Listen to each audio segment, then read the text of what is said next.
Ladies and gentlemen, boys and girls, and lovers of drones everywhere, welcome to Thursday Night Live. I'm Ken Heron, and with me right now is Shawn Ames. Welcome, Shawn. For those of you, some of you may recognize him. He is the Chief Operating Officer, the coup of MultiGP drone racing. And we're going to talk about MultiGP. What is it? Some of you may be thinking. Well, you're going to find out today. Maybe some of you are MultiGP curious. Yes. And we will answer all of those questions. Plus, I've got a major channel announcement coming up just before the news. And now, Shawn, you've seen the stream before, right? Oh yeah, absolutely. Okay, you have. So, do you know who this guy is? He hasn't seen that many of the show. Okay. I would say I've watched maybe 5 to 8%. Oh, okay. And this guy didn't sneak in at all into the, you're in for a treat, because we do have a bi-weekly Beauchart video for you tonight. Right. And a whole bunch of other stuff. Of course, Jeff with the news. But right now, ladies and gentlemen, I want to thank our major sponsor. They've been with us since the beginning, the Cadillac of processed meat. I'm talking about Pigeon Jerky. You'll enjoy Pigeon Jerky, the Cadillac of processed meats. You'll enjoy Pigeon Jerky, and you'll give your family a treat. It's balanced nutrition to help them grow. Yeah. And it's full of fiber to make them go. Here we go. You'll enjoy Pigeon Jerky. Pigeon Jerky, the Cadillac of processed meats. Yeah. Yay, Pigeon Jerky. Just to let everybody know, I am tired. I'm just dead tired. And that has something to do with the major channel announcement here in a little bit. But Shawn, will you please tell us what exactly is MultiGP? MultiGP. It is a passion. It's a love. Mm-hmm. It's my first. No, I'm just joking. MultiGP. We are multi-rotor Grand Prix is like what MultiGP would mean. But we are founded on grassroots. The idea of building chapters in cities all across the world. But we're really the foundation of drone racing. I've been a part of the organization as a staff member. I'm helping lead it for just about a year now. I've been racing since almost the beginning, not the exact beginning, but they've been around for about 10 years. Mm-hmm. We're going to be hosting our 10th championship this year. We do one big open class championship every year. We're now doing a spec racing championship in 2025. What you're seeing there on the screen is a video from our International Open event in Muncie, Indiana at the Academy of Model Aeronautics. It's like drone racing summer camp that we do every year. I think it's actually probably the biggest drone racing event in the world, maybe the biggest drone FPV drone event in the world, really. I've been invited, and I haven't made it out there yet, but I've been invited by several people. I need to go there. It's such a good time. And these videos, this one was made by a filmmaker named Leon Vander, and he really captures the essence of, it's very much so, it's about the drones, it's about the racing, the competition, but it's also very much so about the community. If you've ever been to the AMA, they have an on-site campsite. So the majority of people are camping. There's a Tiny Whoop tent that goes all night. Jesse Perkins, who founded Tiny Whoop, is almost always there leading the charge in that tent. And then we get to watch, honestly, the greatest drone racers in the world battle it out for the World Cup title. And it's been, I call it FPV's Holy Week. I mean, it's really a special thing. And I mean, that's kind of in a nutshell. So we've got MultiGP's got these chapters, 500 different chapters around the world. Each weekend in a given city, there's between 40 and 50 is what we've been averaging, 40 to 50 races happening in different towns, different clubs around the world. It's a collection of chapter organizers who have, raised their hand and dedicated themselves to organizing and putting together events in their local communities. Because as you guys know, I know you went to and hosted events, right? Yeah.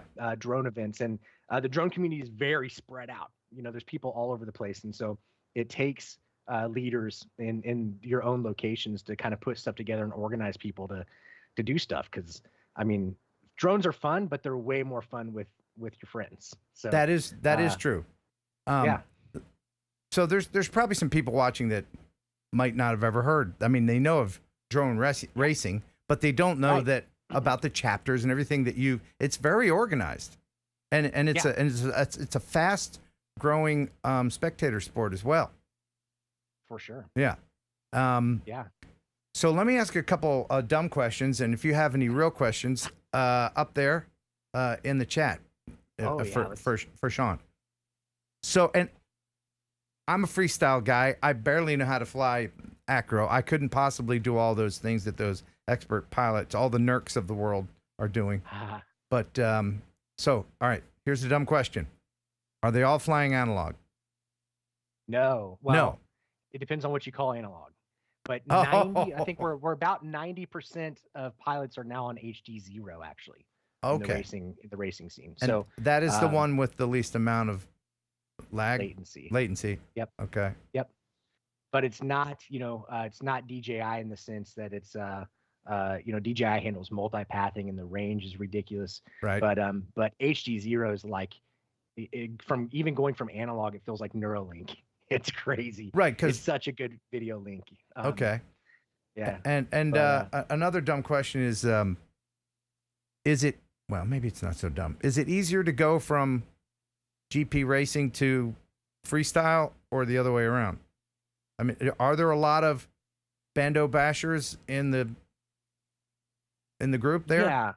No, for sure. And I mean, really, we see a lot from the racing world that have went on to, the professional level of cinematic freestyle, right? And there's certainly a crossover. I think if I had to guess, the majority of pilots who are racing probably started as I started as a freestyle pilot. Like we started as freestyle pilots. And I think the people that end up in the racing world are the folks that like enjoy the drone thing but are also a little competitive. Whereas freestyle, there's certainly great freestylers. There's not as great freestylers, but it's somewhat subjective, right? It's like, you just don't understand my art, like, but in racing, it's like, hey, I got 11 seconds and you got 12 seconds. It's really cut and dry and objective. And so I think there's a form of that. But in my opinion, racers make phenomenal freestyle pilots, but honestly, we're all freestylers at heart. Like the racetrack is just a way to really test and really define our skills in a way. But yeah, both. The most common thing I would say is for freestyle pilots to become racing pilots. And then, but racing pilots continue to be freestyle pilots all along, in my opinion. Okay. It's not something we really shut off. So it's maybe your objectives change and the things you work on. Maybe instead of doing trippy spins, right, we're flying the GQ, trying to get as fast as we can. So your objectives change a little bit, but it's all still inside of there. Our elite racers are the ones that are doing the movie shoots and that kind of thing. The vast majority that I'm aware of, and maybe it's because of a bit of a blind spot bias that I have, is a lot of those guys are my friends from the racing world. But certainly a cool thing. So it is a very cool thing. It's a cool thing to watch, even if you're not doing it. And I've been to a couple where I'm watching, and it's like I can't even describe just the talent, the level of talent. And of course, the drones are set up differently for freestyle and for racing. And we're not going to get into all that nitty gritty. But for those who are watching that don't know what this is or are interested, there's all kinds of links in the description of this video. Where should they start? Well, I mean, and yeah, I certainly want to get into that. I want to touch on something real quick as you're talking. It's really making me think. I think like seeing the elite drone racing that's happening on YouTube, you've probably seen live streams, or maybe you've been to an event like IO and you're watching like the last, 12 pilots of the World Cup, and you're thinking, what, I could never do that. I could never, ever do that. But what's neat and what I think is really rewarding about this is at these clubs, these multi-GP chapters, around the world, every Saturday there's people that are at every single level. You know, honestly, the majority of the pilots, because drone racing is so spread out, the majority of the pilots are average, right? We're just average guys that like trying to go through gates. So the racing on the chapter level is like me and you being competitive with one another, not necessarily the Minchans of the world, you know, rocking through 45 gates in 3 seconds, right? Like, so just a thing to throw out there. I get that a lot, that people have seen it on YouTube and they're like, I could never do that.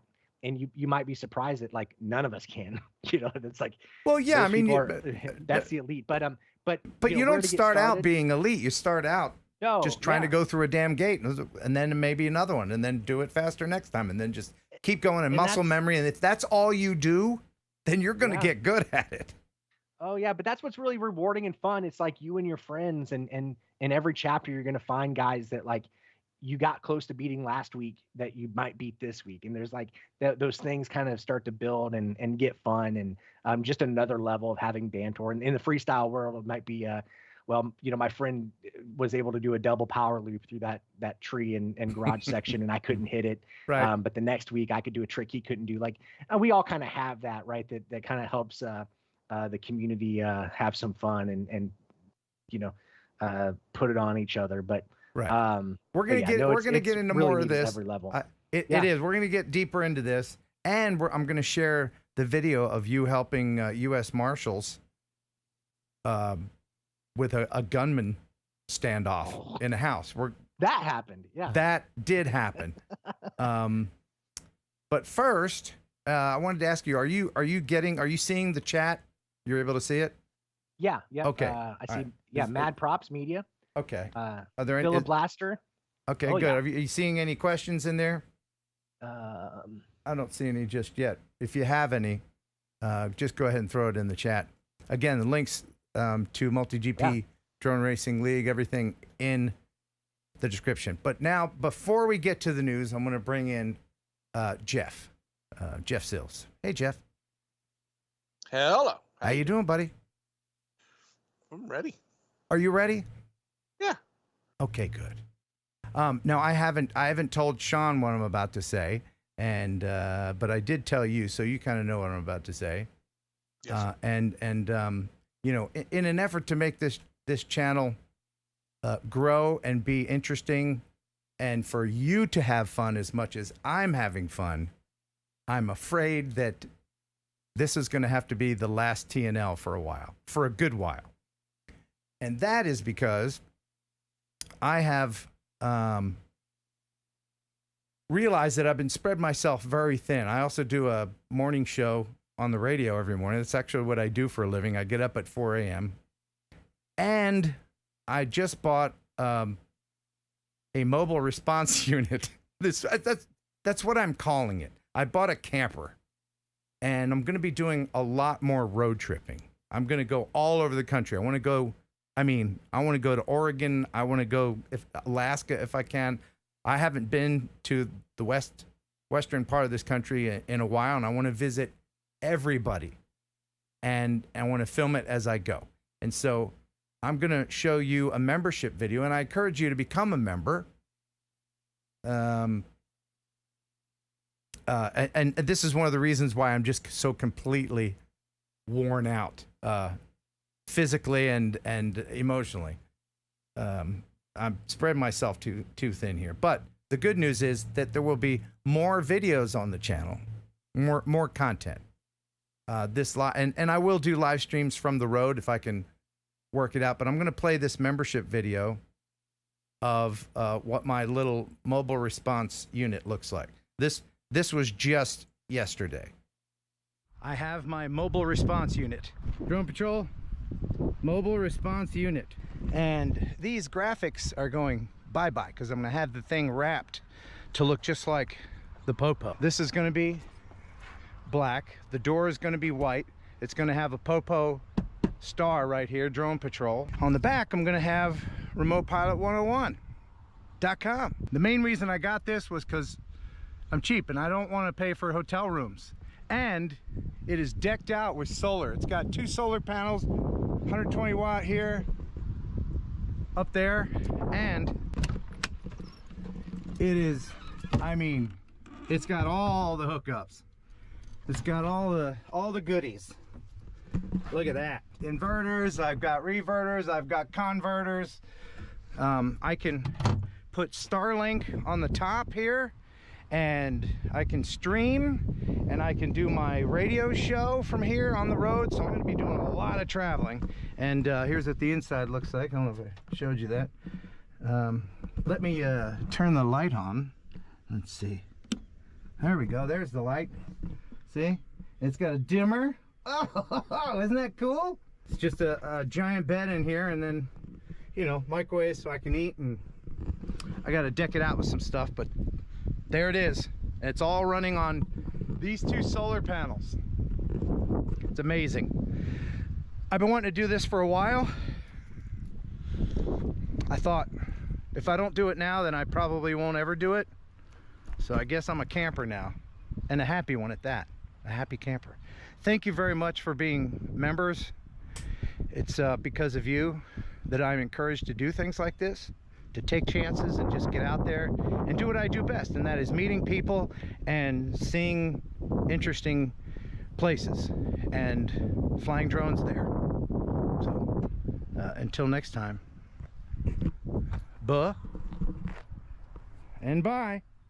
So that's my grand plan in my teeny tiny little tiny house on wheels. Just thought I'd put that out there.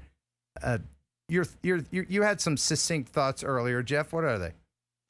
Well, I can see a whole lot of tech support.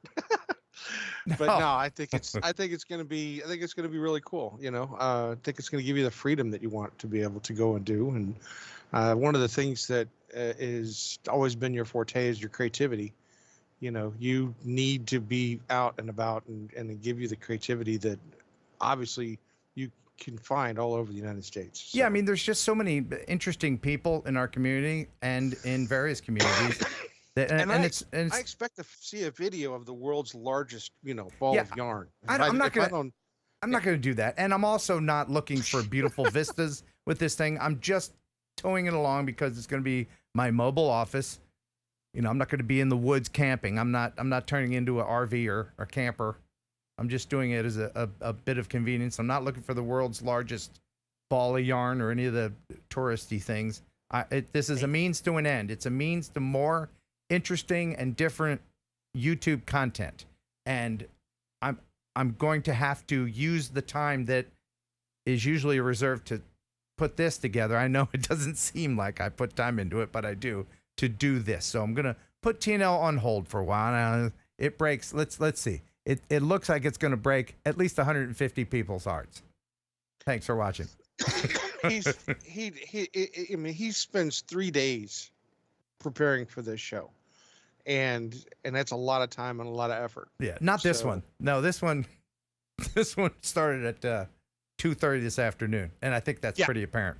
And I apologize to you, Shawn, that you had to be sideswiped with this news. I'm stoked for you. I think that's incredible. Like, one of the things about the racing stuff that I've done, I travel a lot. I go to a lot of drone races. Right. And drone racing is cool, but what's really cool is hanging out with drone pilots that I connect with online, but I actually get to see in person.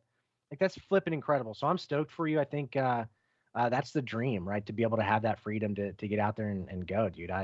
That's the grand plan. I mean, things could fall apart, first day. I don't know, but I'm if I don't do it, I'll never do it. I'm 58 years old. So, how many years can I do this kind of crazy stuff? So, but I get emails from viewers all the time like, hey, next time you're in California, I've been to California forever, but now I can go to these places and I can meet these people and film with them and hang out and, discover things that I would never have seen otherwise. So that is the plan. Anyway, thank you for all of your support, everybody. And now the new member count, after all that, the new member count is still 0. Fantastic. All right, let's go ahead and get into the news. Stop the music. It's time for news. Well, we're already in the drone newsosphere right now. Let's head over to the bald, bearded man with the white beard. So, whoops, that's not it. Yeah, no, stop it. So the news will start with Green Day. Apparently, they were forced to exit a stage during a concert in Detroit recently, and they were rushed off the stage by security because of a drone. Green Day just kind of ducked. Billy Joe ducked out of the way, dropped his everything, and ran off stage.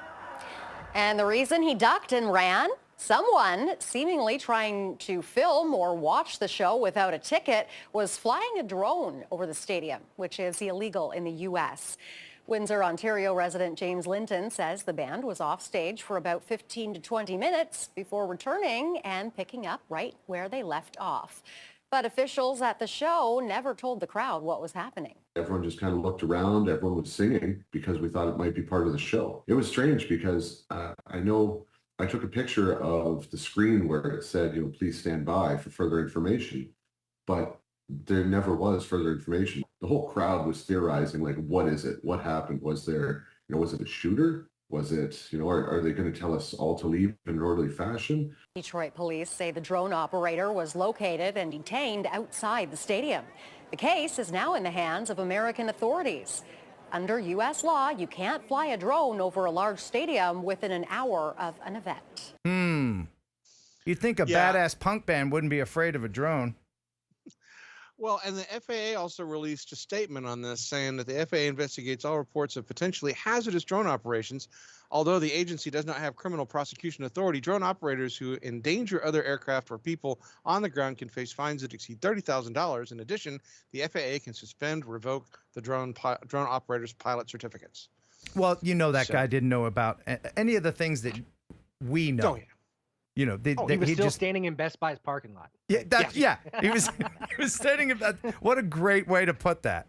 He was still standing in Best Buy's parking lot, launched from the Best Buy. Yeah, that's the thing. Nobody at Best Buy is like, hey, there's a few things you have to do before you actually fly that. They're not going to tell you that because they're trying to sell you the drone. Yeah. They don't want to tell you about the unfun stuff you have to do. They want to, there's a Green Day concert right there. It's already half charged. Send it in.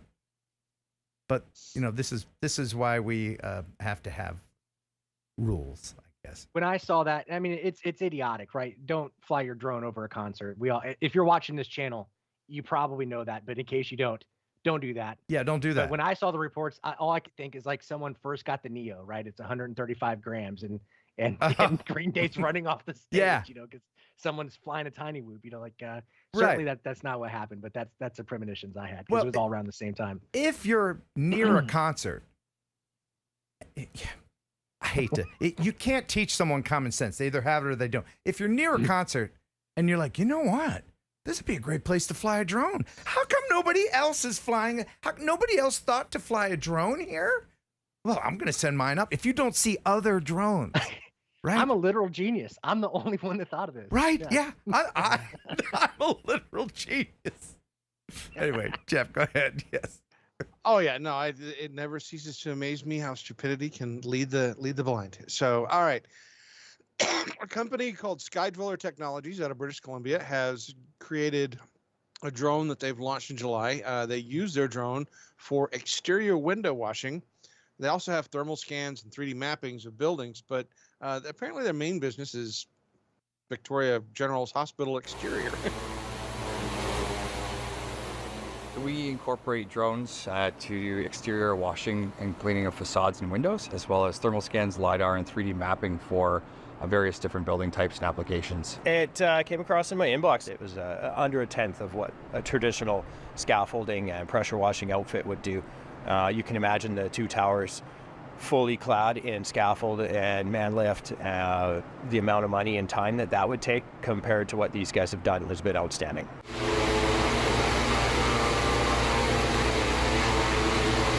This just seems like a lot safer in my mind. I love the idea of doing something a little bit different, a little bit more innovative, having not having humans in an unsafe location, and then also the ability to have this done outside of standard work hours. Instead of having an army of folks here all cleaning the windows, we can have a really small crew of folks here in the secure side of the airport doing the cleaning for us. That's great. And they can make a few extra bucks by doing some cars in the parking lot too. Yeah. Well, and I mean, the tethered drones that can sit there and fly sort of indefinitely as long as they've got power from the ground. I mean, if I was doing a drone business, that's the kind of work that I would love to do. Yeah. I'm just upset because no longer will my dirty windows keep them from looking at me. Yeah, that's right. Right? It just cleans the windows so that the perverts with the other drones can spy on you. It's enough. It is enough. Enough is enough. A couple people are asking about my camper. Does it have air conditioning? Yes, Chad, it does. And Brad said that I have to upgrade in my popo. Yeah, I've done all that. Yes, I thank you for worrying. I appreciate it. All right, so this one is a bit strange, but I definitely wanted to share this one. An Oregon family is mourning the loss of their father after a car crash, and they believe that it's associated with a drone. He loved motorcycle rides, being in the woods. He would do just about anything for any of his kids. Dustin Brown was a father of 5. He lived in Sweet Home, Oregon, and was just 45 years old when he died. Oregon State Police say Brown rolled his car on I-5 after swerving to avoid another car pulling out in front of him. He and his 2 passengers were thrown from the car, and Brown got trapped underneath. My stepmom, Alicia, called me, told me she had some terrible news and ran down what happened. My heart just sank to my stomach. I couldn't, I started shaking. State police say they called for a life flight to transport Brown, but when the helicopter got close, it couldn't land because someone was flying their drone over the crash site. Don't hinder the investigation or the procedure to get someone medical treatment because you want clout on the internet? Video? You want a YouTube video? No, thank you. We don't need to see that on YouTube in a year from now, 6 months from now. I'm livid if I find it on YouTube. Officials are still looking for the drone pilot and say they could face charges of reckless interference with an aircraft or more since it led to a death. And Dustin Brown's kids have something to say to that pilot. Telling him to think, what if that was your family there? Would you really be wanting someone to be up close? I mean, while they're injured and in pain lying there, would you really want someone videotaping it? Yeah, what would you want with that video? Anybody? Here's the thing. Here's why people think they can fly near an emergency site like that, where there's like a medevac helicopter coming in. And I'm sure you've run into this, Shawn, where people that don't know anything about drones, they just look at them like they're toys. And if you look at a drone like it's a toy couldn't possibly hurt a giant helicopter, right? So the person flying it couldn't possibly have ever imagined that they could do any damage to this millions and millions of dollar medical helicopter with a little toy. That's the thing. They'd look, oh, my little thing couldn't hurt that. They don't understand why they have to leave the area and not land, because they don't know what your intentions are, what you got strapped to the drone, where you're going to fly it. They can't risk that.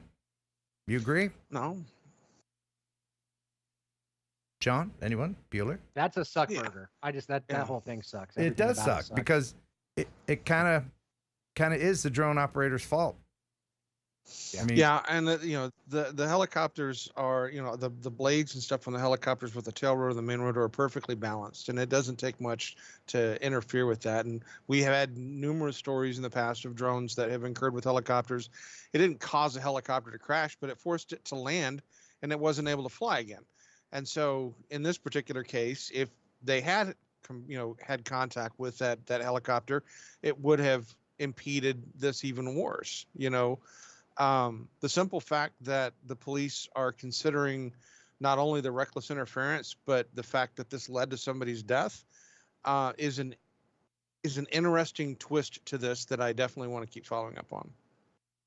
I wonder, so my questions are, this is a type of thing that remote ID or whatever they do for remote ID should solve, but it didn't, right? So why isn't, why didn't that solve it, right? Like, I don't know the answer to that, but these are the things we should be solving, not necessarily whether someone is flying in their backyard with a transponder on their drone or not. But that is true. But it's a real bummer.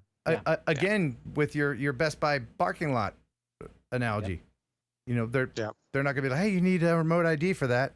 They don't even know. They're not gonna know. Somebody could own a drone for the entire time and not know. How do we get this information out there? I was on this drone advisory board for the FAA for a very short time, and one of the things I kept saying to them, hey, how about a marketing budget? Why are you? Oh, you're gonna get me started. Why are you counting on content creators and social media? Shouldn't the government have enough money to put up a billboard or do a radio ad or, you know what I mean? Like, get the message out there. Why are you depending on us to do it for you? And I actually said this, and I think that was the last time I was invited on that board. I think, yeah. It might have been after I bitched about shielded operations or something, some other common sense thing that would be easy to do. I wasn't fun on the board. I wasn't fun. Yeah. No. They don't want pilots on there. So it'd be crazy. Yeah. All right. So next in the news, OSU has a drone spreading research program, and this is along the lines of the agricultural drones, but it's a little bit different because the use case that they're doing is spreading different types of seeds to understand the settings and setups to provide accurate seeding rates and placement. So what they're doing is they're essentially creating these drones to be able to fly over fields, and it has a small hopper gate which is set up to spread the seeds, such as like clover, etc. And they're trying to determine the rates, the impact that the drone has on the spread, and coming up with a combination of the mixture and the hopper gate combinations and stuff to be able to meet target rates for being able to go through and essentially seed fields through with the drone, which you have these multi-million-dollar seeding tractors and stuff that the farmers are having to deal with. If you went to a farmer and told them, yeah, you can get this drone for a quarter of the cost, and it will automatically run up and down the field for you. You just need to set your rate, etc.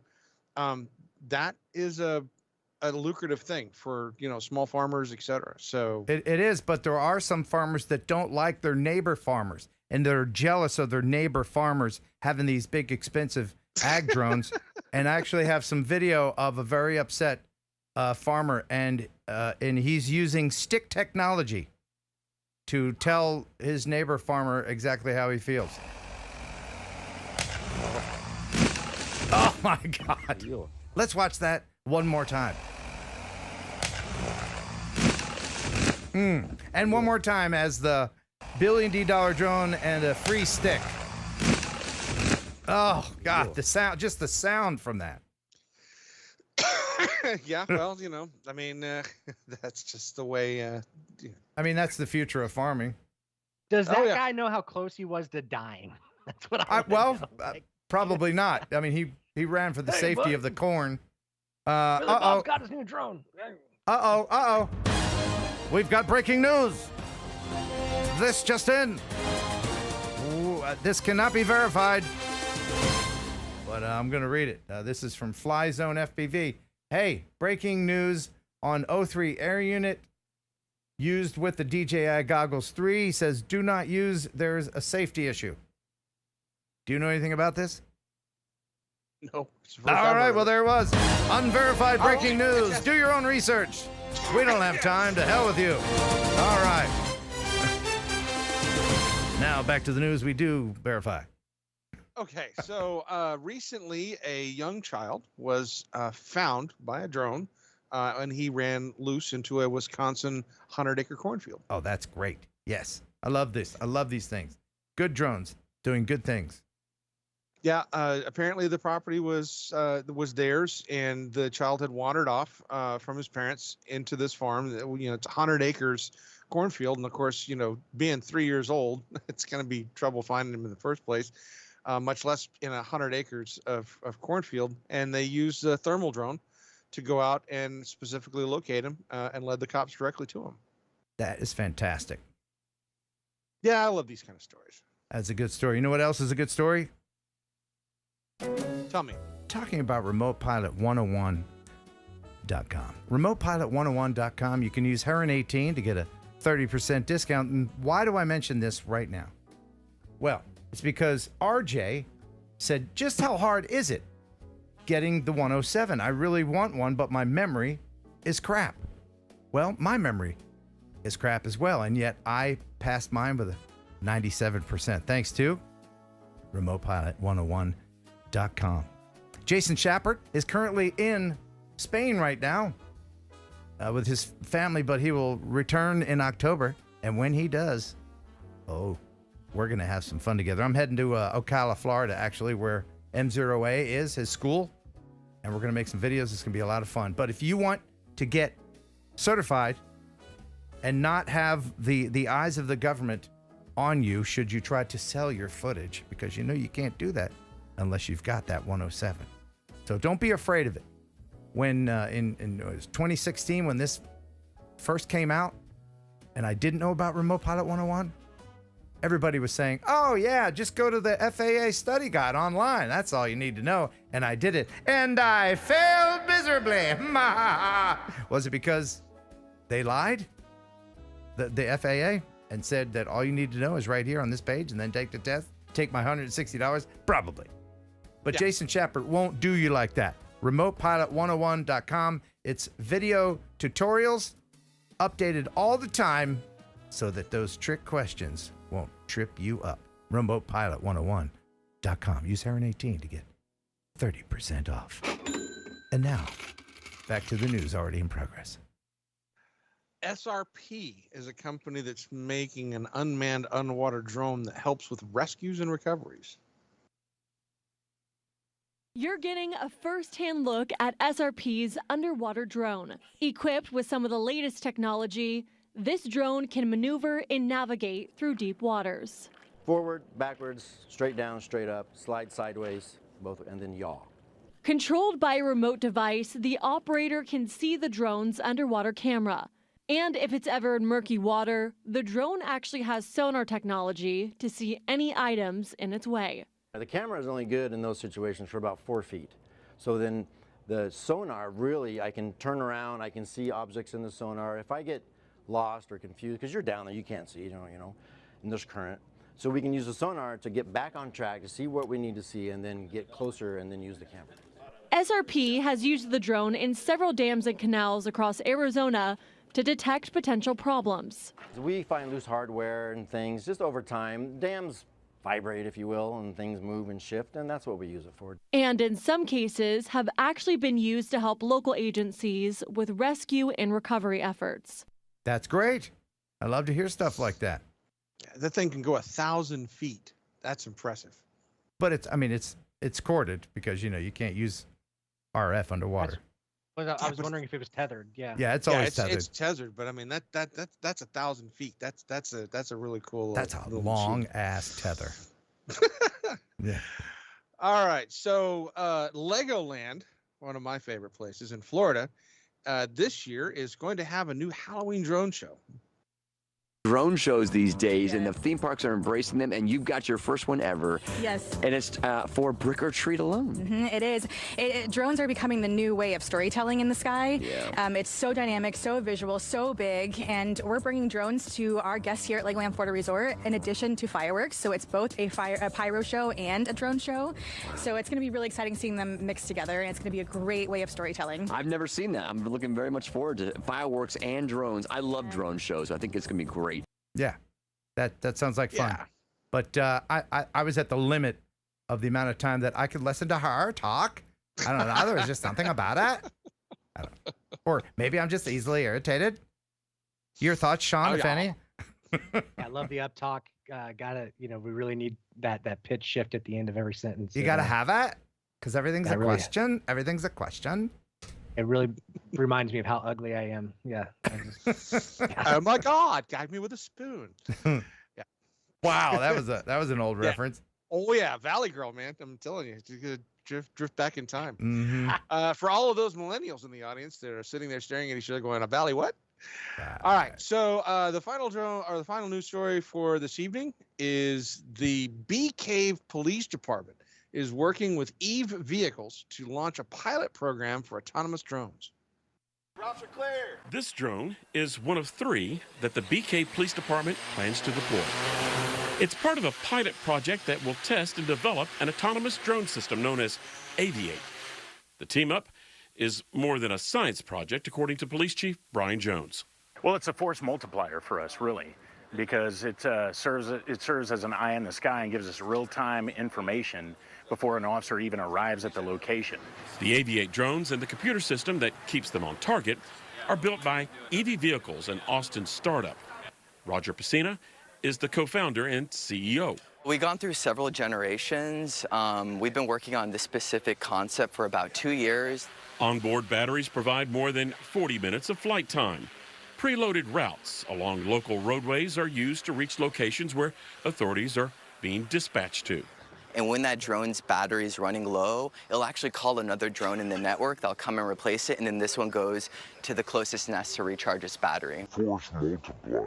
The video feed from the drone is transmitted back to dispatch. From there, the images can be sent to patrol cars in real time. Force multiplier. The first deployment is expected to take place sometime next week on limited 911 calls. The full deployment with the entire system is not expected to take place for another 30 to 60 days. Force multiplier.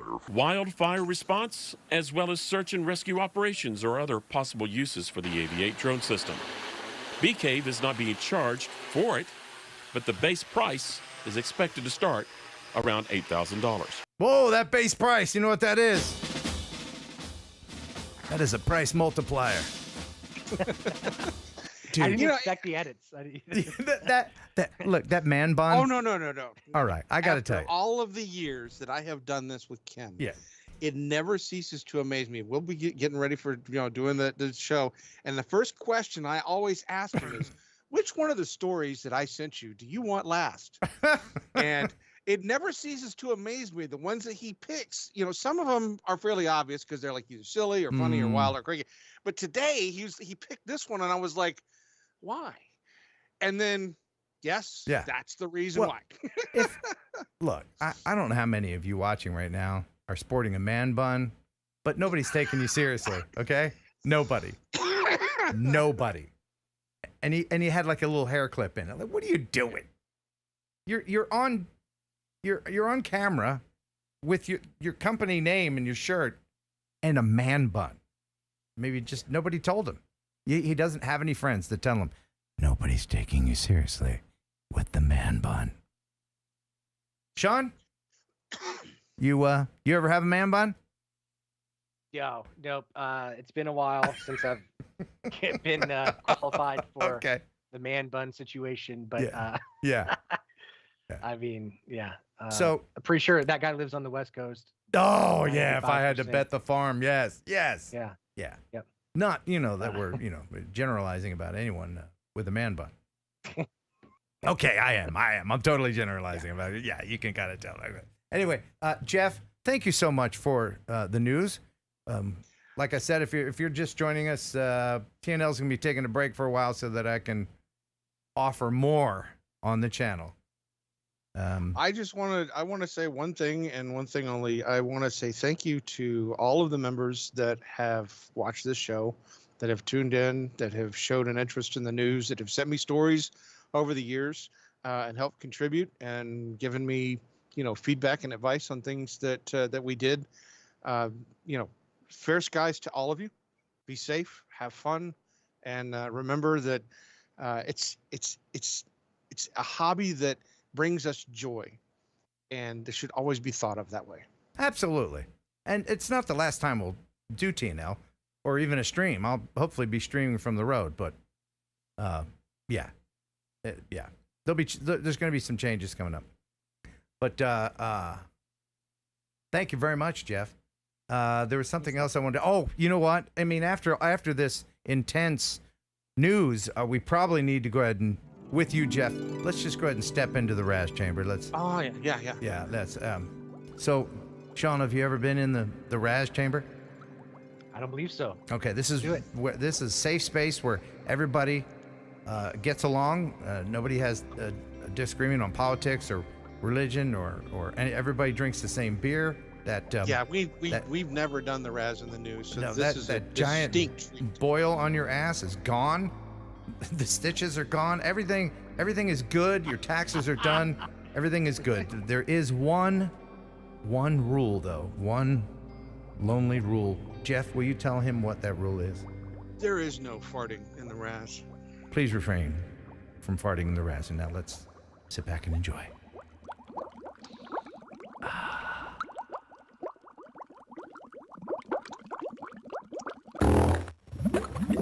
Jeffrey! Hey, it's a thing. Jeffrey Sally Sills, shame on you. I don't know why your parents named you Sally, but man, we just said. All right, Jeff.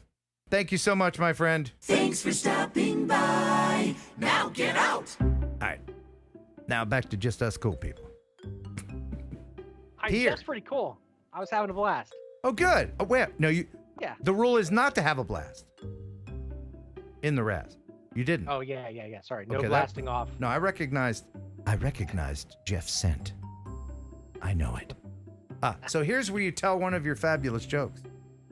Oh, I get my jokes now. Are we doing like one at a time? Yeah. Or Give me just rapid fire. You just have it ready whenever I go to you, and now is the time. Okay.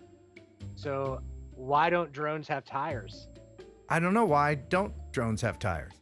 Because it would give them too much roll. Roll. Okay, that's good. Worked hard on that. Did you write that? Mm-hmm. Yeah. Sitting in the lobby earlier, like waiting. It's like, oh, I forgot my jokes. Wow. So you wrote them yourself? This is, well, full disclosure, I tried to get ChatGPT to do it for me, but it was awful. Oh. It's like, okay, you're not there yet, buddy. Let's wait for 5.0. Right. You'll get there. So now I warned you earlier about the mental scarring that happens when Jim Beauchart appears. Oh yeah, I saw the picture. My goodness. Gonna need some therapy. So this is Beauchart's offering for this week. Enjoy the bi-weekly Beauchart from our friend in the Great White North. Hi everybody, I'm Jim Beauchart. Welcome back to another episode of the bi-weekly Beauchart. If it's one thing I've learned, it's we should learn more than one thing. And life on the beach, pretty great, assuming there's not a half-naked man on it. And speaking about half-naked man, how about another episode of Uncle Extra Medium's Bath Time Fun Show? Hi Ken and everybody else out there. Welcome back to another episode of Uncle Extra Medium's Bath Time Fun Show. When should you take a chocolate chip cookie to the doctor? When it feels crummy. What did the full glass of water say to the empty glass of water? Dude, you look drunk. Here's a math problem for you. If George is 65 and his girlfriend is 22, how much money does George have? Inspecting mirrors is a job I could really see myself doing. I pulled out a nose hair today to see if it hurt. Yeah. Judging from the reaction of the man asleep next to me on the bus, it seems pretty painful. I'm so old, I wear memory foam insoles just to remember why I walked into the next room. And now, as usual, here's a quick one because we are running out of time. A snail walks into a bar and orders a drink. The bartender says, "We don't serve snails here," picks them up, throws them out the door. 2 weeks later, the same snail walks in and says, "What the hell's up with that?" And on that note, and bye. All right. All right, that was awesome. Yeah. He's got a unique sense of humor, and he's got balls of steel. Thank you very much, Jim Beauchart, for that. So, let's get back into MultiGP. All right? And the greatest drone racing organization on the planet. The greatest. Largest. And everybody there smells good? Most of the time. The best smelling? In the morning, without a doubt. Yeah. Yes. Late in the day, Yeah. It's a crapshoot, but we have a good time. So let me play this video from you from the Sarja drone racing champion video from 2024. This is pretty cool. Yeah, a little clippy clip. We took what we knew about drone racing, we took the pilots that we knew and our technology and said, you know what? Let's build something designed for a spectator. I'm extremely honored, and it truly means the world to me to have been invited to travel here to the UAE and compete alongside some of the greatest figures in the sport of drone racing. To travel to the UAE and compete in this race in Sharjah is a dream come true. As a sport itself is super unique. It allows us pilots to race at super high speeds, and the level that we are competing at is so high that just the smallest mistake will take us out of the race. So we were able to get the best of the best. If you were a champion, you got an invite. Flying a drone racing can give you a lot of emotion. I think you can feel a sensation of freedom, fly like bird and fly, for me, as fast as you can. These are all great guys that love competing, that are here for the love of the game, and they're gonna put on a show for you. It's gonna be absolutely epic. The entire competition are all very skilled pilots, and I think anyone has a chance of winning it. It's a 5-race format. 16 pilots will be competing, and we will crown one winner after the race is over. I'm ready to fly these big drones. I'll go high, I'll go low, I'll go past any way I can find. My heart is definitely a purebred racer, so you can guarantee whoever I'm up against, I'll be giving them my 100% best effort. There are multiple world champions coming from all over the world, and I'm excited to prove to everybody that I belong at the top. Nothing makes me happier than a good race, and this one is sure to be a great race. I'm just out here trying my best. Today. Doesn't matter if I get no sleep. Go fast, don't get fast. That's drone racing. I'm gonna give you everything I got. Cheer for me because I'm the old guy, and you must respect your elders. You're not the old guy. Sean Taylor, yeah. There was a lot of stuff. That video was timely for you, Ken. You heard our buddy Levi, who's like, I was going to say he's 12. Levi's not that young. Yeah. But he said, who cares if I haven't slept, right? And he said that. And then Sean Taylor says, it's okay to be the old guy. So that's for you, Ken. Well, I appreciate that. We need more old guys in this. Just in case you just joined us and are wondering who this lovely gentleman is, this is Shawn Ames. He is COO of MultiGP Drone Racing. And we have a very good question in the chat from Hunter. Oh, Hunter simply says, what is GP? Well, GP in MultiGP stands for Grand Prix, I think, was the general thought. So multi would be for multi-rotor. So multi-rotor Grand Prix is, I believe, where they got the name from.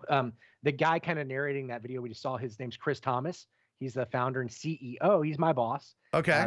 The primary visionary for MultiGP.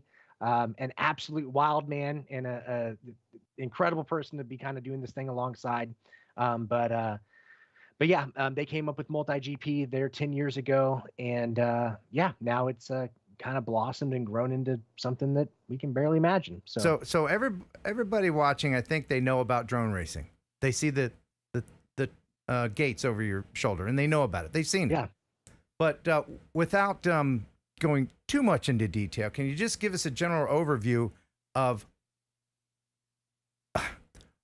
what is it? How do we get into it? Is it just purely spectators for professionals? Can amateurs get into it? Like, what sort of league is it? Yeah.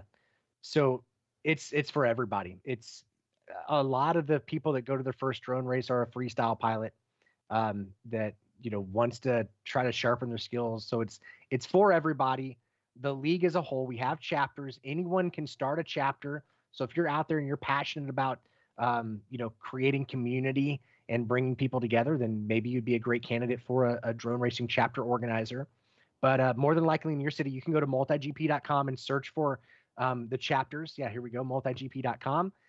There's a place, chapters list. You can even look at them on the map. There are certainly some inactive chapters. Some people have started chapters and they're no longer active, but there's about 500 chapters worldwide. You can find the one that's closest to you and see when their upcoming race is. Or maybe you'll get on there and find that there's not a chapter near you. Feel free to sign up and raise your hand. And, if you feel like you want to, put some time and effort into growing this thing, then we would love to have you come alongside as a chapter organizer. So, on the weekends, a handful of guys go out. Typically it's 10 to 20 pilots will collect in a field somewhere. A lot of times it might be a FRIA. A lot of our chapters have got permission now to fly it like a FRIA, so we don't have to worry about remote ID. Yeah, get out there with the guys, learn about FPV, learn about your building skills. As you can see, behind me is like our championship track, I believe from last year. Yeah. These are a slightly larger gate than what we generally race on at chapters. So the opening in these gates behind me is like 6 by 7 feet. And you can think of it like an obstacle course. So there's a very specific order and direction you have to go through each gate. This track probably has about 30 elements. On a weekend, the track might have like 10 to 15 gates and a handful of flags. But they're a slightly smaller. So that's a 7 by 6 opening. The chapter size gates are generally 5 foot by 5 foot openings. And you see how quick can you get around the track. We use the VTX signal from your drone to time your lap. And there's different formats to qualify in finals. And it's just a really good time. That's Philiblaster in the blue there. He's local to you in Tennessee. He's one of our rock star volunteers that helps all these events happen. MultiGP is primarily, the vast majority of what's happening in MultiGP is 100% possible because of volunteers who just love this stuff and put their effort into helping it grow. Yeah. My friend Chris is in the Memphis chapter. Nice. Skyfox FP Vulpine is his FPV. Shout out to 901 FPV is the Yes, is the Memphis 901. chapter. Those guys are an absolute riot. Yes, Yeah. I was introduced to them through Chris, and Chris lives about 30 minutes from me, and he's like where I am in BFE, Tennessee. He's the closest other FPV guy to me. Awesome. And so we're naturally friends. And so I go over to his house sometimes just to hang out, and he's got gates in his yard, and he's practicing, and he goes to the big IO event whenever he can. And he's, so that's the path that people take it. Because if you go to the website, it's a lot. It's very organized with all the timing, and there are rules and everything. But the path is, just from what I know, is you practice in your yard, you get your skills, you build your quads, and then you go to, like a 901 near you, a chapter near you, and they hold events. It could be it could be a meetup. So sometimes the chapters will do just a meetup, which could be they set up a track, or maybe there's no track in a park, and they're just helping each other with their drones. Because you've probably seen, especially in FPV, the barrier of entry. There's a lot of tribal knowledge that we haven't got really good about passing down yet. So just that opportunity to connect with other pilots and ask questions. So we really encourage chapters to hold at least quarterly, just really open meetup type of events where a pilot can go for the first time. But even if you're looking at a chapter near you and there's not a meetup, my biggest recommendation would be just to go to their next race. You don't have to fly. Just go. I don't care if you fly in Avata. Like in Kansas City, they have a rookie class, and there's a couple of pilots that are literally racing Avatas in the rookie class, and it's one of my favorite things. And you're not shamed for that, are you? I mean, like, humans are humans, right? Okay. To be fair, you know what I mean? Like, as MultiGP, we certainly have what our preference is. Yeah. But I can't tell Ken what to do, right? Right. So like if I showed up with not me, because I would never do this, but if somebody showed up with a DJI POS or a potato, would they probably get beat up. They probably get beat up. My experience is that most people are going to be very, very, very welcoming, right? Yeah. And help you along. That's the thing. Really, Everybody, the community's, the vast majority of the community is there to help and wants to help people along. DJI does, require some extra steps for an organizer, because they can't just throw you in a heat with other HD0 pilots or analog pilots, because DJI likes to take up more than his fair share of the spectrum. But a lot of times what they can do is group DJI pilots into one heat and let them race against one another, or worst case, they could have them in heat. They just have to put them on specific channels and stuff. And to be fair, a lot of these organizers, they don't necessarily know how sometimes. So, but regardless, don't be afraid to show up. You might reach out to the organizer. You can contact them through the chapter page on MultiGP. There's a way to reach out to the organizers. Tell them that you're planning on coming, that you might want to try to fly, and just let them know what gear you have, and they can help you figure out what exactly that would look like. Yeah, I mean, nobody's going to turn you away if you're interested in the hobby. Everybody's so very helpful.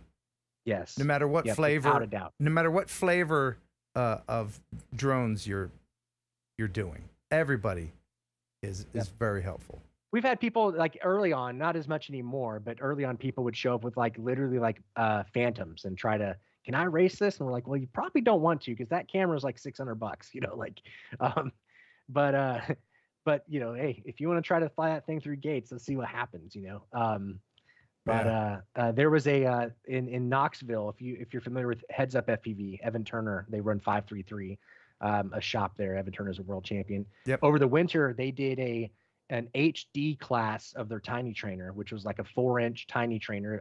The tiny trainer was made to look like the DRL Racer 4, but it's 3-inch. They made a 4-inch version, and you could run an O3 air unit in it. It was actually a lot of fun because in the winter you're indoors, and indoors flying analog and HD0, you get multi-pathing. But we did mixed classes where we were flying those little 4-inch drones and other people were flying Avadas. And I saw him in the chat here earlier. There's a pilot named Atreides. His name's Skip. He goes by Atreides. And he was at the time just flying Avadas. And I made carbon or polycarbonate dust out of his Avada. I felt so bad. It was just like a shower of parts. Did he have care refresh? I don't know, but the guy's a genius. He's actually one of their builders at 533. So if I'm guessing, he probably he's like Jeff. He repairs these things, and if I had to guess, he was flying that thing the next week. But there's a lot of information to be had. I say a lot of words. Yeah, to be fair. Right. No, but I'm just saying. I mean, I'm thinking of the layman watching. Yeah. Of course, if you know, then this is not new information to you. But there's people watching that barely know what FPV is. But there's just so much opportunity for fun to be had in the GP world, if you're so inclined. If you find yourself flying a Phantom and you're going through the fence, right? And you're like, well, that's cool. Well, maybe you're an FPV pilot and you don't know it. If you're flying that Phantom through 2 fences and then back through the fences again, and then you try to do it faster next time, well, then maybe you're a MultiGP pilot and you don't know it. If you're flying a GPS drone and trying to do like the sketchiest, funnest things you can do, you probably need to get an FPV drone. Yeah, you know? Like, and this world's for you. Yeah. And there's fun all year round. One of the first things I did with the 901 group in Memphis was I joined them for indoor tiny whoop thing. Yeah. That was very interesting. Very interesting. Like on a rainy day in the winter, you know, you're in some hotel lobby that let you fly in there. You know, you're not necessarily qualifying for anything. You're just competing that day. But go. There's links to all this stuff in the description, and I encourage everybody to check that out. You might want to dip your toe in some of this stuff. Yeah, multigp.com, register as a pilot, and then go find the chapter closest to you. We have a Facebook group that's very, very active, the MultiGP community. I would invite you to come there and get involved, ask questions. We love that. And it's changed every aspect of my life, and even my family. My daughter now is she's way better than me, an elite drone racer. She's representing Team USA in China this fall, and she's incredible. So it's changed everything. As cool as she might be, what's her FPV name? Well, her name is Callie, and her FPV name is Callie FPV. So, okay, well okay. Yeah. But as cool as she is, we gave her a cool name so she didn't have to spice it up too much. You know. Well, you're pretty cool too. I guess so. and we're gonna show a video that you did. That this is what first got my attention about you. Yeah. This is a gunman standoff, and how did you get involved with this? Just very quickly.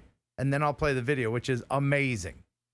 Yeah, I live in a small town. I'm kind of known as the drone guy. I've got a lot of drone friends. Mm-hmm. And I had kind of like teased this concept that tiny whoops could be used in tactical situations. Had a conversation with a friend of mine who's in law enforcement. And one day he calls me up. He's like, remember that thing we were talking about? We could use your help. It's all, my eyes got big and I got in the car and the rest is history. So, okay. Well, I'll that's play the short version. I'll play. I see some super chats coming in. I really do appreciate that, you guys. This is gonna help with my next adventure, and I'll read those here in a minute. But I want you guys to see this amazing video. I'll pause it if need be, but you explained it pretty well. Check this out, everybody. I get the drone, I put it on top of the vehicle, sit down inside. I give one of the officers a set of like ride-along goggles, and off we go. So we fly up into the attic, and right as we fly into the attic, it took me a second to realize what was happening, but we heard gunshots. And if I remember, it was like 3 or 4 gunshots. Pop, pop, pop, pop. And they're yelling, drop it. So I like disarm the drone, like no care, just disarm the drone. They're like surveying everyone. Has anyone been shot? You know, like we don't know, you know, what's going on. Where was the gunfire? I'm assuming the guy has to be in the attic, right? Because like he fired all these shots, like he must have saw the drone and shot at the drone. I'm assuming, right? I don't really know at that point, but the drone, lucky enough, landed right side up in the attic. And after a few moments, they realized no one had been shot. Everyone was safe. Take off with the drone and see if you can find the guy. So I take off and I'm like pretty nervous because I know if I go down in that attic, especially again, like there's a chance I'm not going to be able to get the drone back up and we're done with the whole shebang. So I'm flying around this attic looking as good as I can. And there's a lot of junk up there. It's dusty. We're just kind of cruising around. And I don't find the guy, like, unless he's really buried in some insulation, I'm not finding him. So I'm cruising around the attic, looking, and he's not up there. So my battery's starting to get low. I decide to bring it back down, come back and land and swap out the battery. And I talked to the guys that are there. I think it was actually the U.S. Marshals. And so anyway, we're talking to them and they're like me. They think the guy maybe he's just in the attic and we didn't find him. Certainly he's in the attic because why did he shoot at the drone? He didn't shoot anymore. But certainly he's in the attic. And they're like, could you go back up in the attic? I'm like, yes, but I only have this one drone that's set up for this right now. And if I crash in the attic, I'm done. Like I can't search the rest of the house. The rest of the house is certainly going to be easier to fly through. So how about I search the rest of the house? If I don't end up finding him, then I'll go back up in the attic. So like, okay, that'll be fine. So I take off again with a fresh battery, go in the front door. It's wide open. And you'll kind of see the video here, but I go like living room, kitchen, down the hallway into the bathroom.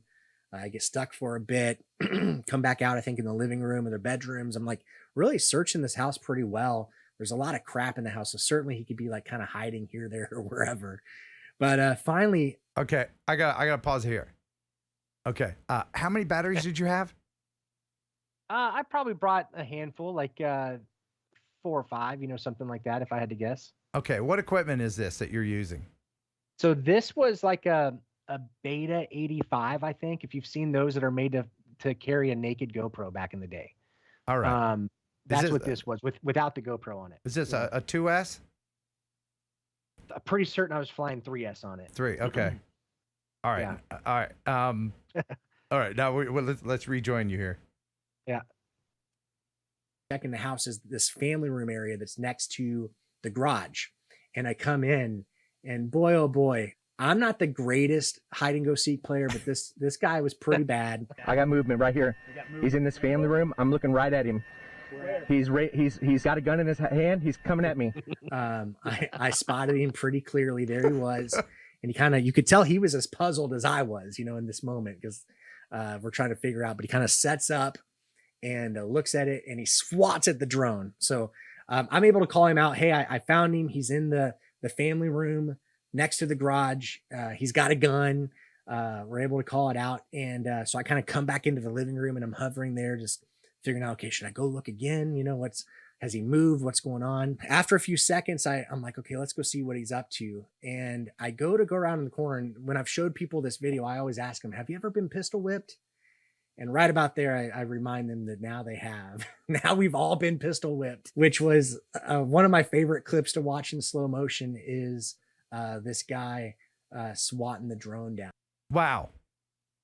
That's the story. If he wasn't a dumbass, he would have picked up some clothing and thrown it at you. Right. Right? Instead of, right? But he's anything. Yeah.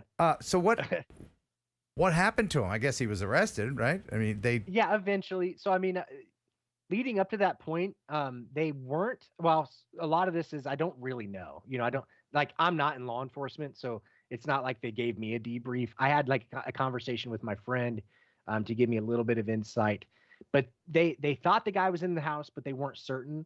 I think they had sent in like the robot that the Highway Patrol has, and it couldn't find him. Apparently, that thing's really easy to hide from because you can just kind of follow behind it. It's only looking one direction. Right. Oh, yeah. Is what I've been told. I don't know. Yeah. But you know, they weren't sure if he was in there. They weren't sure if he was armed. They weren't sure if he. Apparently, a lot of times in standoff situations, the bad guy has actually been deceased. Like he's. Oh, you know, yeah. He'll do away with himself. Right. Yeah. So, and that's why these standoffs can be very frustrating. But they think that when the drone went into the attic, he actually thought it was like an entry team coming into the house to like get him, and he was just firing blindly. So, well, it's a good thing that they knew he had a gun after they heard the gunshots, but you kind of verified that he was still holding it and what part of the house he was in, so that they could breach the house. And did they shoot him? Did they shoot him? No, he got out. So apparently, I think I tell them the story. I ended up getting tear gassed a little bit while I was there. Because they'd been like sending gas canisters into this house, and apparently they did it for several more hours. And since they knew he was in there, since they knew he was alone, I think they essentially just waited him out. At some point, he ended up crawling out of the house, and I can share something here that I've never told anyone publicly. I didn't want to put it in the video because I knew a lot of like local friends would see it, and I just didn't want to talk about it there.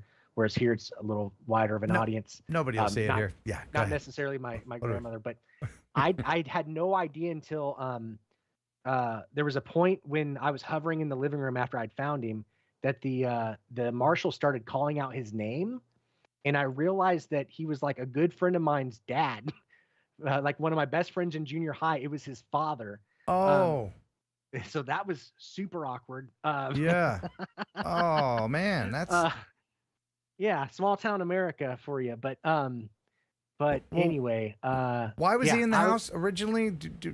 So yeah, I didn't know the guy because growing up, my friend's father had been in prison for murder. Yeah, he was out apparently and had violated his parole or something, and that's why the marshals were trying to arrest him. But yeah. Someone in the chat did ask, how did you get in that situation? I think we went over that really quickly. Did they called you though, right? Because they knew you were the drone guy. Yeah, just kind of having that reputation for being the crazy drone guy in town. I'm sure that the majority of your fans here are probably also that same person for their town, right? We all kind of end up with that drone guy reputation. But there should be more drone guys though. That's what we're trying to do with this whole thing. We're great. Yeah, Look what drone guys can do. The world needs more of us. Yeah. That's the rundown there. So did the police department have a drone unit? Or are they planning on getting one now? Did they find your search effective? Yeah, it's kind of neat. It's getting to a cool place. I did do a consult with them just about a month and a half or 2 months ago. They were asking about it, and honestly, I told them they were wanting me to build for them an FPV drone and set up, goggles and the whole nine. And I said, you guys really just need to buy an Avata. Like, if we're being honest. Right. Because you were in there flying, you were flying an acro. Yeah. Full acro. And that's just not something that you're going to be able to train. Law enforcement officers are smart people. They can figure this out, but it takes a lot of stick time to get proficient. And so, I just don't know that it'd be the best use of their case from a professional standpoint. No, that was good advice to get a stabilized or now a drone. Neo. I don't know if a Neo would be right, but yeah, and I think they were buying. They were also buying like a large format thermal drone, and certainly like the city council doesn't want them to buy Chinese stuff. Is what the kind of thing that they. There's still that. Yeah. Yeah, but I kind of convinced them. I told them I would come as a subject matter expert to their city council meeting if need be, but like an Avata setup is so cheap, it's disposable, it's easy to use. Tell them they can keep you on retainer as an advisor on retainer. That's what you do, retainer. You are the drone advisor on retainer for a certain amount a month. Yeah, but you never. I mean, I've kind of welcomed people to reach out to me.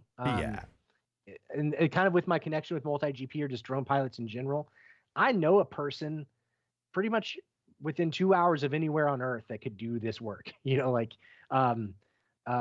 not. It's sort of complicated, but it's that's the world. If we have value in the world, it's that network that we have, and yeah, everybody needs to be an ambassador. Yep. And yes, not be a bad actor, like fly a drone at a Green Day concert and stuff like that. Yeah. For every Green Day, for every Green Day concert incident, we need 100 people doing good things with drones. And I think we are. I think we're winning the battle, don't you? Without a doubt. Yeah. Yeah. Just a quick question, just between us. Get in there. What's your opinion on remote ID? Doesn't seem like a lot of people are doing it. Yeah. At least in my experience. What's your, if you can say? I will say, so Shawn Ames here from MultiGP. We think that people should take the correct steps to make sure that they do everything in their life in a legal way. Absolutely, and, yes. At the same time, we don't check your driver's license when you drove to the race, to make sure that you legally drove to the race. Yep. Mind you, that the chapter organizers are also, independent people. They might have their own rules. They may, in fact, look for your registration, but we think that people should register their drones and do the things that they're supposed to do. Yes. But we're not an enforcement body in that sense. Now, I will say, as we're doing professional events, if we hire pilots, we're going to make sure that they're Part 107 certified. That's important. We don't, we're not going to illegally hire pilots.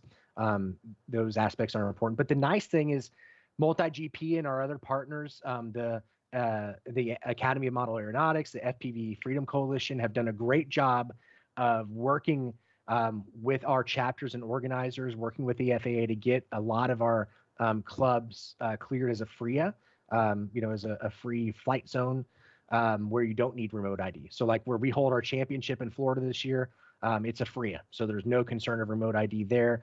And we also now have the ability through a contest director to do a temporary FRIA for some of our marquee events like this. So when MultiGP does an event, when we are doing we call them corporate events, but when the head organization is hosting an event like our championship or like International Open, we'll go through the process of making sure that the place that we're flying in is legal for the pilots to do that with the smallest barrier of entry possible. But we don't necessarily mandate it.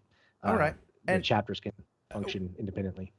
Yes, and everybody watching has common sense, and they will set their own rules, I'm sure. But remote ID is dumb. Shawn Ames, not associated with MultiGP. I can't understand what it's not doing anything right now. Like it's not, we heard the news story a bit ago about a drone keeping a helicopter from being able to land. Like that wouldn't have helped. No, it obviously didn't help, right? Because it didn't do anything. More than likely that drone had remote ID on it and it did nothing.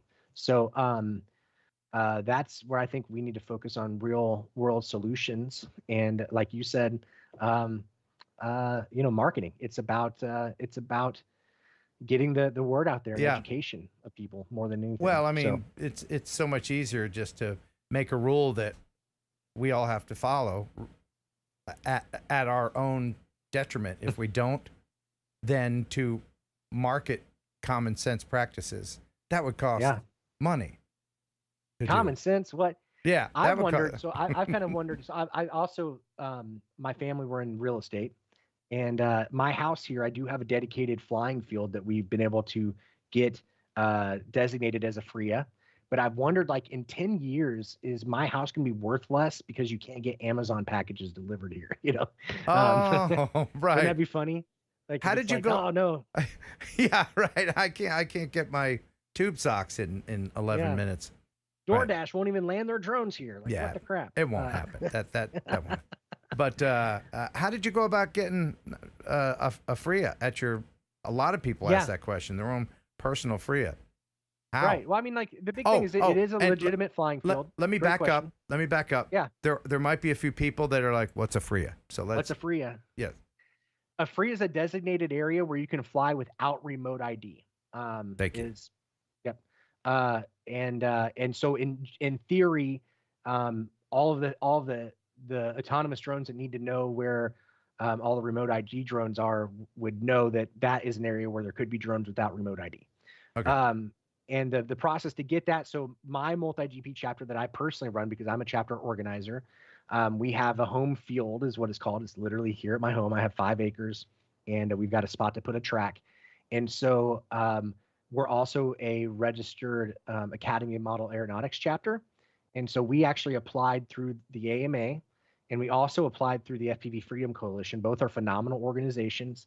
They both got rejected initially, but then the FAA circled back with the AMA and asked some follow-up questions, and I ended up answering those questions, and they accepted it. So okay. that was kind of there's a process within both of those clubs. I'm not sure the FPV Freedom Coalition, if you Google that, I'm not sure if they have a website. I do know they have a very active Discord channel. That's a place to get involved with. Alex Suarez, I'm not sure of his exact role there, but he is involved with our leadership team at MultiGP as our government affairs liaison. But he's plays a big role at the FPV Freedom Coalition, and then the AMA, the Academy of Model Aeronautics. They've got a huge footprint in this whole RC world. So yeah, cool. Well, one more question here, as it is getting a little bit late here. Watching these amazingly talented pilots do their thing through the gates and competing and all that is really a thing to behold. Are you yourself marketing this as a spectator sport? Maybe, I don't know, on like ESPN 11 or something, or are there any plans to get these events? Because you do a great job of streaming, and I've seen some of the streams. I mean, it's amazing the kind of play by play and streaming and all kinds of angles and that's wonderful. But to get it out to a broader audience, what are you guys doing to bring in people who aren't friends and family of the pilots at these events? Yeah, certainly. That is something that we've really started to push into this year. Like the promotional video you showed from the Sharjah event, that was really our first dedicated event where we went into an event with the purpose of putting on a drone race to entertain an audience. For the history of MultiGP, there's no one on earth that's better at putting on a drone race that is going to conduct a fair drone competition to where at the end the best drone racer wins. But there's been a lot of people that have tried to make spectator audience friendly drone racing.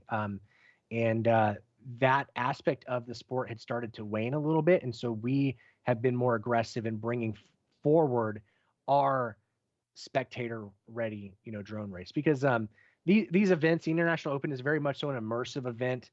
The drones are going through the track so fast that it can be a little hard to follow. So we've actually launched our Pro Spec series. There's actually the very first wild card race. We had a kickoff race in Kansas City about a month ago. The very first wild card race is actually in Memphis the last weekend of September. So you should definitely bring the cop car and and bring it over, man. My Let's see it. The guys will mobile be camping there response all unit. weekend. Yeah. You never know. Someone might need stitches. Bring it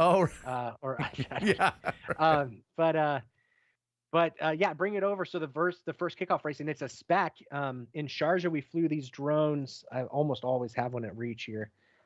We have a stock drone where every pilot flies the same drone. This is the Pro Spec frame. It's a 7-inch wheelbase drone, and you have to fly this frame. So we've tried to lower that barrier of entry of what do I buy? Well, now it's very simple. It's everyone's flying the same drone. They're limited to a certain RPM, and everyone flies the same prop. So the drones are within less than 1% of each other. It's the closest drone racing. It's like in the world. NASCAR. Exactly. Yep. Stock racing. Yeah. Okay. We call it spec because there's some flexibility in exactly what motor you get. You don't have to, what ESC and flight controller you run. You have options. You can be analog or HD0. The holy grail for us is to really try to allow, DJI and get that figured out. It's just a pretty big hurdle for us to overcome, but it is something that is important to us because we want to be welcoming to people who are new. But yeah, very much so NASCAR. It slows the drones down so they're easier to follow. LEDs are required for everybody, so the drones are nice, big, slow, and bright, and the racing is just absolutely locked up and tight. We did this event in Sharjah. We're hoping to do more of them. We're doing a series of wildcards events internationally, and we're going to be hosting a world championship for this spec in 2025, and we're really excited about that, to finally bring drone racing that we think you could invite your sister's mother's cousin to come watch, right? Because right now it's like very much so for an enthusiast. It is. It's very much inside almost. Yep. And it shouldn't be. It should not be. Because if you've ever gone to a drone race or even just a drone event and you see people's children that haven't seen drones before in person, especially FPV drones where they're going fast and they're screaming 6S monster machines, the kids are just, I mean, I can see in their eyes their whole perspective of the world, young kids changing right before your eyes, because they're like, what? We can do it. You mean you're looking at that's what the goggles are? Yeah, it's amazing. Where do people get started if they're interested in MultiGP? Where should someone get started? At the website? multigp.com, register as a pilot, and then also go and look for the chapter closest to you. And then the most active spot for us is the MultiGP community on Facebook. I would suggest you get connected there. If you're not a Facebook person, feel free to hit us up on email and we'll connect you with the closest community we have to you. If there's not a close community to you, then maybe that means you need to be a chapter organizer, and we can get you plugged in there. So, I mean, if you have a passion for this, the chapter organizers at MultiGP are the cream of the crop. These are the people that are really making this thing happen. Like I said, 40 to 50 races internationally every weekend. We can't do that. You know, it's literally these chapter organizers that are making this happen and pushing the sport forward. So we would love to see you kind of take on that highest call. And it almost feels like religion. You know, we're spreading the good news of this sport that means so much to us. And we're stoked about getting more people involved. It is wonderful to be part of a community of like-minded people with so many different kinds of people, different ages and groups, but we all love this thing that we do called flying. And I'm seeing the love right now as let me just mention some of these super chats. The super chat train has gone by. This will be the last super chat train for a while, so if you've been dying to send me a super chat, you can do it now. I want to thank Rob Muller. All my Robs are coming through. Thank you, Rob, very much for the €6. He says, glad you're back, buddy. TNL has become part of our DNA. Philip Koshat, $20. Thank you, Philip. Support for the tag behind Mobile Force Multiplier. Thank you for popping in on the show Monday night. Koshat has his own stream that he just started called The Shat Show. Did I name it? Probably. I love puns. Drone Rob, 2420. Thank you very much. Drone Rob is my buddy from Pittsburgh. MRU, the Mobile Response Unit. Woo, he says. Leonard Oglesby has been a member for 46 months. Greetings from the People's Republic of California. I don't know what that means. No, I think I do. Ken Torbeck gifted a membership, so now we have 2 new members. There'll be a lot more membership content available coming up, and also on Patreon. If you're a Patreon member, you can get it there, either or both. $10 from John Scott. Thank you very much, John Scott. Happy travels. $10 for gas. Come up to Minnesota. I'd love to come to Minnesota, but before too long, because it's starting to get cold up there, and I don't want to get the popo stuck in the snow. Know what I mean? Zeb Meat, thanks for the $9.99. What John Scott said. Thank you very much, Zeb Meat. New member Pilot Man 23, welcome. Thank you for becoming a Heron Bird. Eric Swanson, $19.99. He says, thanks for all you do for this community, Ken. Here's a little cash for your road trip adventures. Thank you very, very, very much. Oh, we're getting some new ones in. It kind of bumped me out of my... okay, there, I lost my place. D&D Aerial Views, Keith. He's up there on the mountain, on his farm. He's been a member for 46 months. Guess it's the last one, 46 months. Not bad. It's the last TNL for a while. I need the time.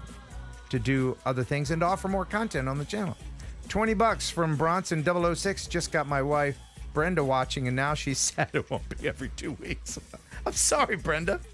You know you can go back and watch the other ones, the old ones I did. They all hold up. But thank you very much, Bronson and Brenda. Rob Muller, he's been a member for 45 months. Cheers from Haarlem. That's in the Netherlands. Glurgens and flurgens to you, my friend. And Dynadrone, $4.99. Hey, Ken, here's $5 for you when you hit the road and start traveling in that great camper. I'll be waiting and watching. See you soon.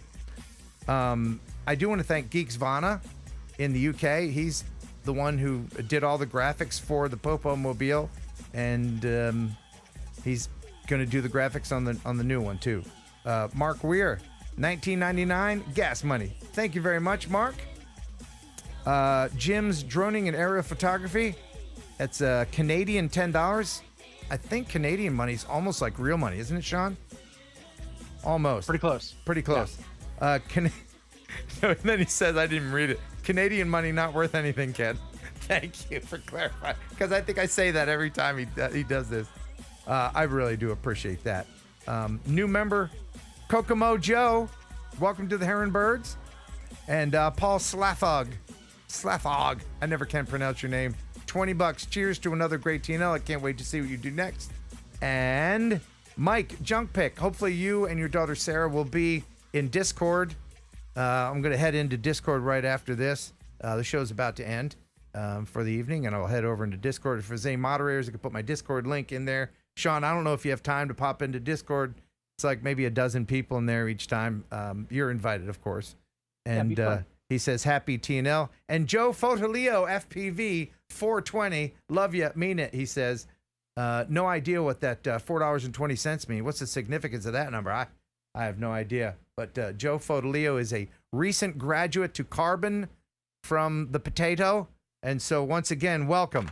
He was tearing it up at Minefield, quite literally.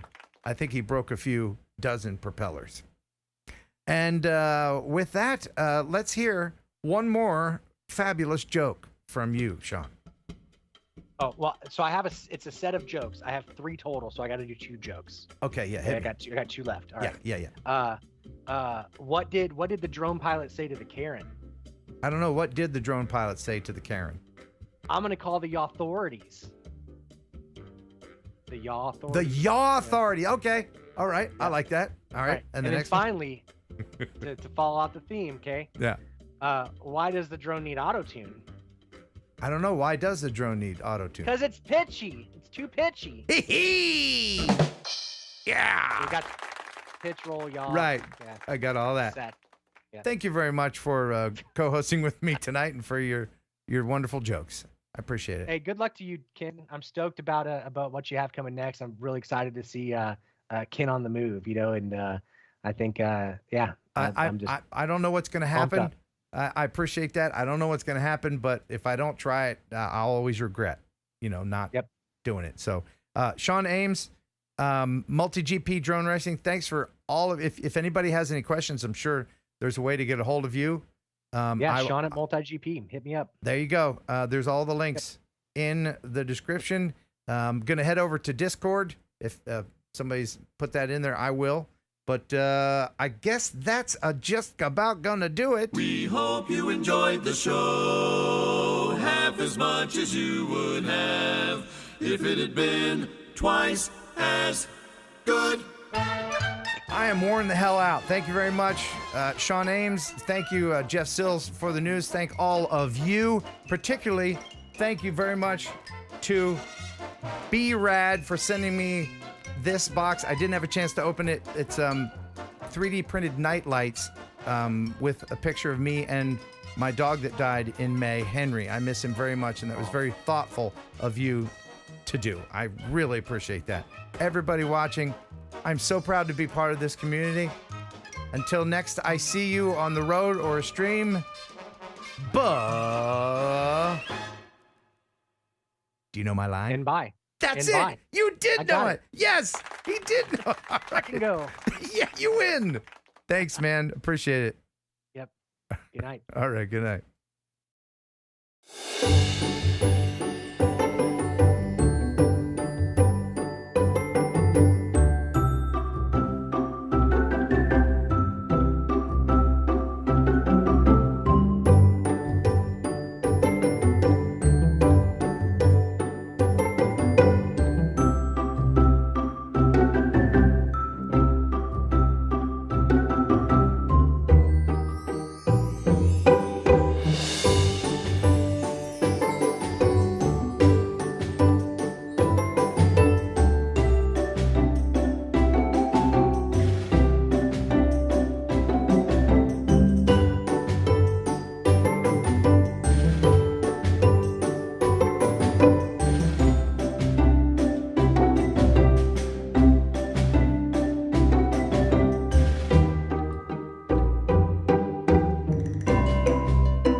a kill like a processed meat. Enjoy pigeon jerky, and you'll give your family a treat. It's got much nutrition to help them grow, and it's full of fiber to make them go. You'll enjoy pigeon jerky. A tail like a processed meat. Yeah. That was so funny.